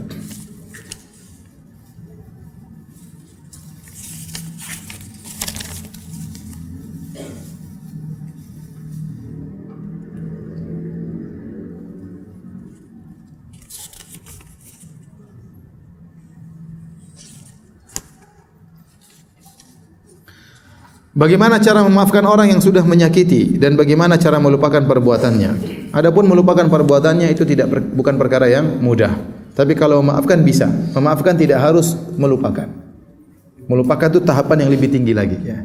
Tapi kalau maafkan lebih mudah. Caranya gimana? Kita yakin bahwasanya al jaza' min jinsil amal. Balasan sesuai dengan perbuatan. Kata Allah kepada Abu Bakar radhiyallahu anhu, wal ya'fu wal yasfahu. Ala tuhibbuna ayaghfirallahu lakum. Hendaknya mereka memaafkan dan melapangkan dada. Tidakkah kalian tahu bahwasanya apa tidak kalian suka kalau Allah mengampuni dosa-dosa kalian? Jadi kalau balasan sesuai dengan perbuatan, kalau kita maafkan orang, kita dimaafkan oleh Allah Subhanahu wa taala. Jadi kita sering beristighfar, kita sering mohon ampun. Bisa jadi dosa-dosa kita tidak diampuni oleh Allah Subhanahu wa taala. Allah buka jalan lain supaya dosa kita diampuni. Jalan tersebut dengan kita dizalimi. Paham? Jadi ada dosa-dosa mungkin kita sudah beramal soleh, sudah bertobat, namun belum juga semuanya diampuni. Kita masih saja bertobat, kita masih saja berdosa, kita masih saja melanggar. Ya Allah buka pintu lain supaya dosa-dosa kita diampuni. Caranya kita dizalimi, terus kita maafkan.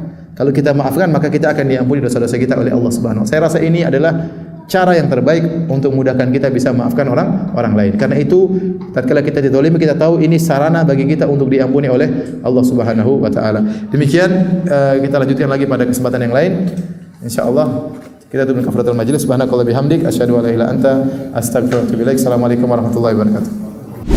Jibril Radio 24 jam nonstop dengerin kajian tanpa ribet.